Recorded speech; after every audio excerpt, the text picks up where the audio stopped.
इस लड़के को समुद्र में एक फूलदान मिलता है। वो घर आकर जब फूलदान को साफ करने लगा तो फूलदान चमकने लगा और फिर उसमें से एक खूबसूरत लड़की निकलती है। लड़की लड़के की 3 इच्छाएं पूरी करना चाहती थी। वैसे लड़के का ध्यान 3 इच्छाओं पर कम, लड़की के बदन पर ज्यादा था। लड़का कौन कौन सी 3 इच्छाएं मांगता है, ये देखने के लिए वीडियो को पूरा देखें।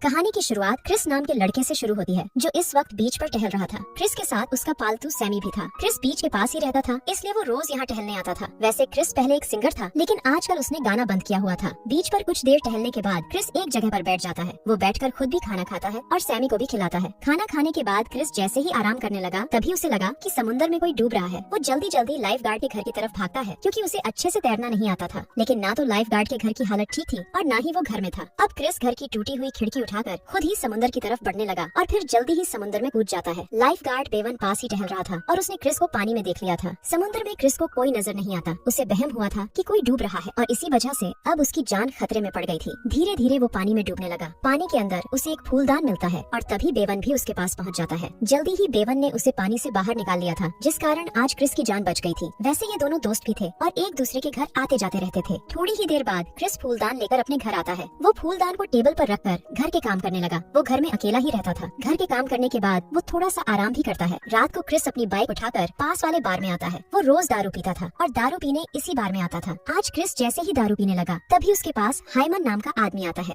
हाइमन एक म्यूजिक कंपनी का मालिक था और क्रिस भी उसे अच्छे से जानता था। हाइमन चाहता था कि क्रिस फिर से गाने लगे और उसकी कंपनी के लिए गाए, मगर क्रिस ने गाने से साफ साफ मना कर दिया था। हाइमन उसे पैसों का भी लालच देता है, लेकिन क्रिस फिर भी नहीं मानता। दरअसल पिछले महीने ही क्रिस का अपने छोटे भाई जिमी से झगड़ा हो गया था। जिमी भी गाना चाहता था। वो चाहता था कि क्रिस उसकी मदद करे, लेकिन क्रिस उसकी मदद करने से मना कर देता है। जिमी गुस्से में आकर उसके घर से तो निकल गया, लेकिन रास्ते में ही उसका एक्सीडेंट हो जाता है और वो मर जाता है। बस उसी दिन से क्रिस ने गाना बंद कर दिया था, जिस दिन उसके भाई की मौत हुई थी। क्रिस को लग रहा था कि उसने जिमी की मदद नहीं की, इसीलिए उसका एक्सीडेंट हुआ था। घर पहुंचकर क्रिस पहले फूलदान साफ करता है और फिर वहीं बैठकर आराम करने लगता है। फूलदान को साफ करते करते उसने उसे रगड़ दिया था, जिस कारण घर के आसपास तेज हवा चलने लगी थी। देखते ही देखते फूलदान चमकने लगा और ये देखकर क्रिस डर गया। अब जल्दी ही फूलदान से एक खूबसूरत सी लड़की निकलती है। क्रिस हैरान हुआ, सब देख रहा था। लड़की बाहर निकलकर उससे कहती है कि मेरा नाम रूही है और मैं तुम्हारी गुलाम हूँ। क्रिस का ध्यान उसकी बातों पर कम, लेकिन उसके बड़े बड़े तरबूजों पर ज्यादा था। उसकी नजरों को पहचान कर रूही ने क्रिस की ही एक शर्ट पहन ली। वो अब जैसे ही उसके पास जाने लगती है तो वो डर कर पीछे हटने लगता है। रूही उसे समझाती है कि मैं तुम्हारी 3 इच्छाएं पूरी कर चली जाऊंगी। क्रिस को उसकी बात पर यकीन नहीं होता। वो खुद को संभाल कर मजाक मजाक में कहता है, मैं अभी बारिश देखना चाहता हूँ। उसकी बात सुनकर रूही अपना जादू करती है और उसी पल बारिश शुरू हो जाती है। क्रिस यहाँ रहता था, वहाँ बारिश नहीं होती थी, इसलिए वो अब बेहद हैरान था। बारिश इतने जोर से होती है कि घर की छत से भी पानी गिरने लगा था। क्रिस की पहली इच्छा पूरी कर रूही भी बेहद खुश थी। वो जल्दी जल्दी उसकी इच्छाओं को पूरी कर आजाद होना चाहती थी। कुछ ही देर बाद बारिश बंद हो जाती है। अब रूही क्रिस से उसकी दूसरी इच्छा पूछती है, लेकिन क्रिस कहता है कि मेरी कोई इच्छा नहीं है, इसलिए तुम अब जा सकती हो। उसकी बात सुनकर रूही उसे समझाती है कि मैं 3 इच्छाएं पूरी करने के बाद ही जा सकती हूँ। क्रिस के पास कोई इच्छा नहीं थी और रूही अभी जा नहीं सकती थी। आखिर में रूही फैसला करती है कि वो क्रिस के साथ तब तक रहेगी जब तक उसकी इच्छाएं पूरी नहीं हो जाती। अगले दिन क्रिस अपने घर के बाहर खड़ा था, जबकि रूही उसके वो कपड़े देख रही थी जो उसे फिट आ सके। जल्दी ही क्रिस भी अंदर आ गया। रूही उससे फिर पूछती है कि तुम अपनी बाकी की 2 इच्छाएं क्यों नहीं बता रहे। क्रिस उसे अपने भाई की मौत के बारे में बताता है। साथ ही साथ वो ये भी बताता है कि मेरे भाई की मौत के साथ ही मेरी सारी इच्छाएं भी मर गईं। रात को क्रिस रूही को उसी बार में लेकर जाता है। यहाँ वो अक्सर आया करता था। दोनों यहाँ आकर दारू पीते हैं। बार में बेवन भी दारू पी रहा था। क्रिस रूही को बेवन से मिलाता है और फिर वापस चले जाते हैं। दोनों ने आज काफी दारू पी ली थी, जिस कारण वो घर आते ही एक दूसरे का पानी निकालने लगे। अगले दिन भी दोनों साथ साथ घूमते फिरते हैं। दोनों कुछ वक्त एक झील के पास बिताते हैं और फिर बीच पर चले जाते हैं। रात होते ही दोनों फिर से एक दूसरे का पानी निकालने लगे। अगले दिन हाइमन लिज नाम की लड़की के पास आता है। लिज भी यहीं रहती थी और वो क्रिस की अच्छी दोस्त थी। हाइमन किसी भी तरह क्रिस को गाने के लिए मनाना चाहता था। वो लिज के पास इसीलिए आया था ताकि वो क्रिस को समझा सके। रात को क्रिस और रूही फिर से पानी निकालते हैं। रोज की तरह पानी निकालने के बाद रूही फूलदान में चली जाती है और क्रिस अपने बिस्तर पर सो जाता है। अगले दिन रूही सुबह होते ही घर के काम करने लगी। दोनों को साथ साथ रहते कई दिन हो गए थे, जिस कारण दोनों एक दूसरे से प्यार करने लगे थे। रूही क्रिस के लिए खाना बनाती